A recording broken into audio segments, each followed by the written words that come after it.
Robbie, 4-0 defeat for the Rocks. What went wrong today? I don't know, I'm quite shell-shocked really. I mean, at 0-0 at half-time, if someone had told me we were going to lose 4-0, I'd probably knocked him out. So, pretty strange. Listen, we didn't start the second well very well. We made a couple of erratic mistakes. A couple of times when Miles, the goalkeeper, should have showed a little bit more confidence, and then Joe Cook does the same instead of just bringing the ball down, which we were doing in the first half, and finding a midfielder. And then I think Tommy Lee does it as well, and all of a sudden, it compounds a little bit, and we just look a little bit edgy. And obviously, after making one or two mistakes, we make another one by Joe deciding to try and play offside, which obviously me and Jack have spoken about, and so we don't advocate that, we don't do that. So that's a lesson to be learned. But even at 1-0, you've still got a chance, and you still got to believe you've got a chance. And unfortunately, we've as we've seen so many times this season, we've committed errors that you don't normally see on a football field, to be honest. And that's the frustrating thing. But what I'm going to say is, I've done interviews with you before, Lee and Steve, and I would have been worried. But we're a far better team than 2 weeks ago, and I think the first half showed that. I think they'd come and done a really good job. Fair play to them, a very well organised team. They sat in, they didn't want anything going into the middle, and they've probably looked at the last two games that we've played. And to be fair, they've done a job on us, but they could have done a job at 1-0. Once you make one mistake, you can't have a catalogue of errors keep creeping in, and we've got to be better than that, and we've got to learn quickly. But yeah, I mean, bitterly disappointing. And but I did say to the lads, it's not me. Consolation is we are actually a better team than we were 2 weeks ago, which is really important. I think you've seen that first half. Did we work their goal enough? Probably not.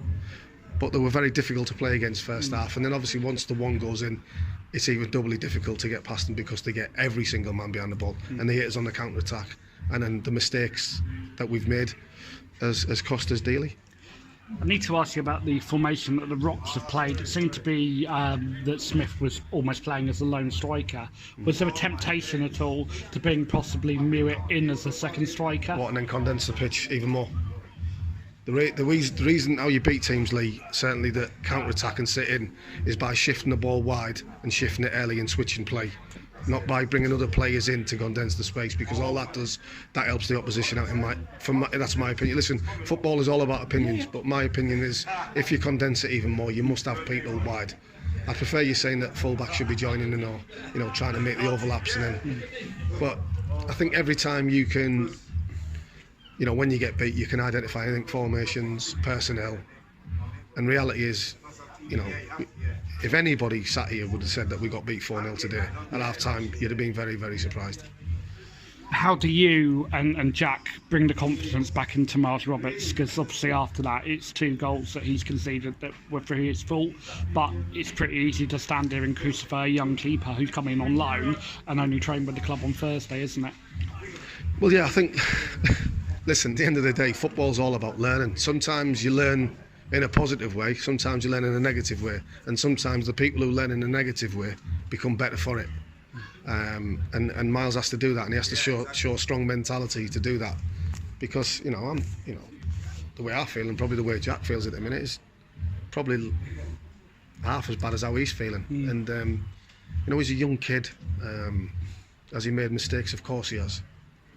Does he need to improve them? Of course he has. And if he doesn't, then obviously he's going to be in, a bit of difficulty. But obviously if he does learn from the mistakes, then sometimes like a game like this can have a massive effect on him. Bradley Ledbridge has had an absolutely fantastic week for Portsmouth, scoring against Oxford. You've brought him off early. What's the reason behind that? Simple as that. Wasn't doing enough. So that's the reason why we brought him off, because he wasn't shown enough for me to affect the game enough. And whether the game on Tuesday had its toll in terms of mentally, we're not too sure, but that's only my honest opinion. I didn't think he was playing well enough, and we tried to get a goal back in, and he didn't look threatening enough. And listen, you can say did Jimmy play particularly well? Probably not. Did you smudge you? But it was very difficult for the front three, and we needed, and it was, it was a real good test for us in terms of, because we've had a lot of joy and people have been giving us gaps in the last 2 games. They sat in with a bank of 4 and a bank of 5 and tried to hit us on the counter, and what it does is it takes that little bit of quality, a little bit of guile, to open or unlock it, or to keep shifting it, like we told the lads to keep shifting, because once at this level you keep shifting the ball from side to side, eventually a gap will appear, and we didn't do it enough, and we didn't have that extra bit of quality, a little bit of a pass you need, and fair play to them. I mean, listen, regardless of the errors we've made, you've got to give them a little bit of credit because they've done a job on us. Despite the final score today, do you feel that this is now a squad more than it was 2 or 3 weeks ago that can go on and get results and get a run of wins together? Yeah, absolutely. I think you've seen. I thought we were very dominant in the first half without really hurting them. But it's very difficult when a team sits inside their own box to create stuff. We created 1 or 2 things, and we were a little bit slashy at them, a little bit, showed a little bit of. Not enough composure at times, but I've seen enough, even in this game, even though when people might say I'm mad at 4-0, I've seen enough in the first half to know that we've got good players, and we've had it this season that once make cardinal mistakes and errors that cost you goals, it affects your mentality and it affects players who are playing, and we've just got to cut out them errors, because we did that early on in the season, and we've got to stop them pretty quick. Difficult test next for you, Folkestone away. They're right up the top. Yeah, well, I think you've seen, Steve, in this league, anybody can beat anybody. I'd actually say, in terms of what they did, that was probably the best team we've played. And what I mean by that is not in terms of, showing real good quality in terms of really hurting us in the final third. I thought they just were very well drilled, very well disciplined, and I think that was the best team we've played. I mean, on the other teams we've made mistakes and lost games, and on today, I think judging by the game, if we hadn't conceded the goals we conceded, that probably would have been a 0-0 game for me. So I don't think we were doing enough, and I think they were just defensively solid, and you could see them even when they were 3-0 up. We were trying our chances. Smudges had a couple of chances, and they were putting bodies on lines and great blocks in their own 18-yard box. So fair play to them. But what we said is we need to be better, and we need to identify where the areas we can get at them, and that for me is in the wide areas, because they try and nullify the balls into the centre forward and have midfield runners, and it was tough for that because the spaces in behind were little and the spaces in front of the back four was little. And away from the game today, it obviously has been non-league day today. We've seen the attendance has been swelled to over 500. What does non-league day mean to you as a coach and you as part of Bognor Regis Town Football Club, Robbie? Oh, fantastic, because it's it is, in my opinion, having played the game and played at a decent level, it's the bedrock of football for me. I mean, you have voluntary workers and stuff like that, and it's fantastic.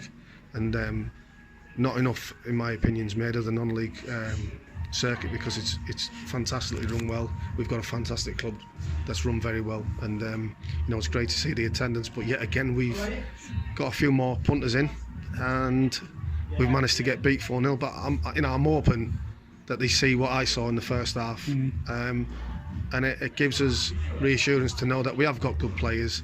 And listen, once we made the first mistake, we've been a team this season that has very, very much struggled when we've gone down 1-0 down, and that's something we have to change. And then obviously once the errors occur, the game's dead and buried, to be fair. So we hopefully the punters will see that listen, you can't, even when the state we were in 2 weeks ago, I spoke to Jack, and Jack spoke to me and said, even though we've won the 2 games, we can't rest there. We need to try and keep pushing on, and we probably will keep trying to push on.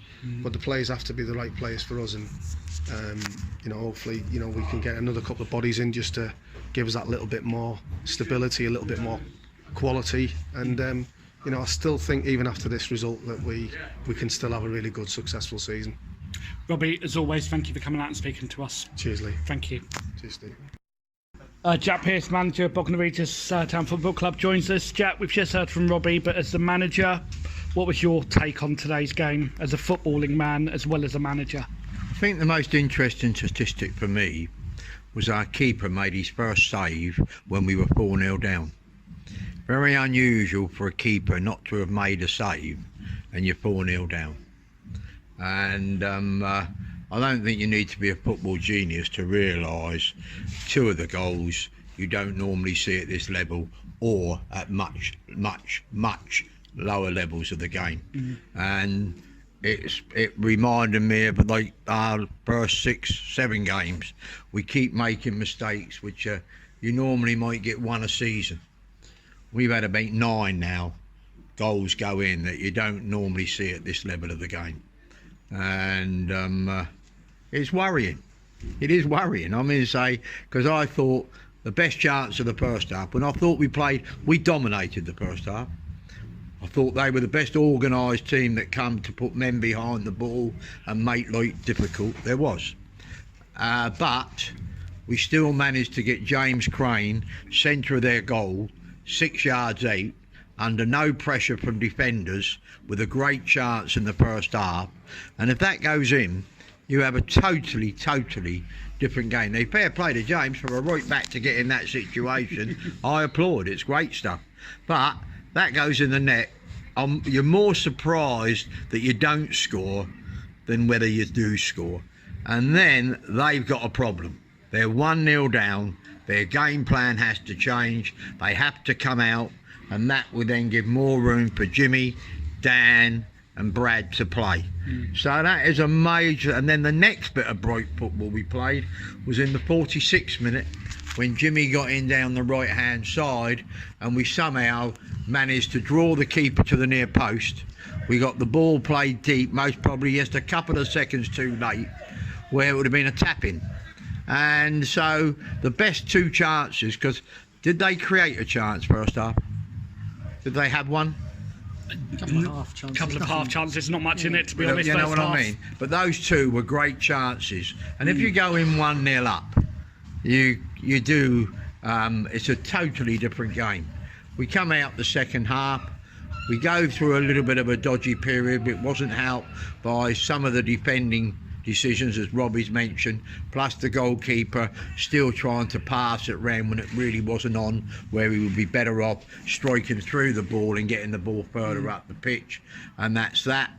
And Joe, who's been excellent for us, Joe Cook has transformed us at the back as a centre half, but he made that cardinal sin of trying to play offside when he didn't know where everybody was, and you should never do that as a defender. But he's young, and that's the first goal in its contribution to things. And even at 1-0 down, if you saw the way the rest of the half pass phased out, we had chances. Was it 1 off the line, 2 off the line? Yeah, 2 off the line. You know, you realise that's it. But the second and third goal have got no place at this level of the game. And the 4th goal doesn't really come into it, because everyone's so deflated by then that the day is over. But I was pleased with the attendance. I apologise to the supporters, because they would have expected to see another goal feast, I expect.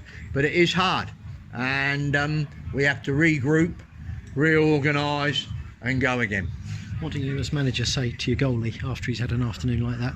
Do you have to put your arm around him and say, go out there again next week? And just we've had a... I don't think there's not much you can say. At the end of the day, you can ruffle people's head and say, unlucky son. But as Robbie quite rightly said, I expect he's feeling very disappointed with his performance, because you haven't got to be a football wizard to realise that goals conceded like that you don't see very often. And to be fair, there was about another 4 times in the game when there was uncertainty from him, which might have caused other problems. So when you make 6 errors of judgment of that magnitude, then it's going to be difficult, you know. And so he's got to learn, we've got to learn, and we'll be talking to Reading about it, and we'll take it from there. Robbie's talked about, obviously, new additions. One player that's come in this week is Eddie Wakely, I believe that's how you pronounce it. Yeah. What do you envisage that Eddie's going to bring to the club? Because obviously he didn't get a chance to play today. Probably hopefully that you can't have a team where there's only 11 players on it. You do need to have strong bench so that if you have injuries, players can come on and do a good job. That keeps the people that have got the shirt on their toes and means that you haven't got to worry about injuries and loss of form if you've got players. And you know, as soon as he gets his opportunity, we'll see what he can do. What do you envision though he's going to bring as a player? What attributes do you think he's going to bring? He's young, he's a centre half, he's got a good attitude. He was at Gosport last year, didn't get much chance there. Hopefully we'll be able to give him more chance, and it's down to him really. Well, Jack and Robbie, thank you for speaking to us as always. Thank you. Thank you.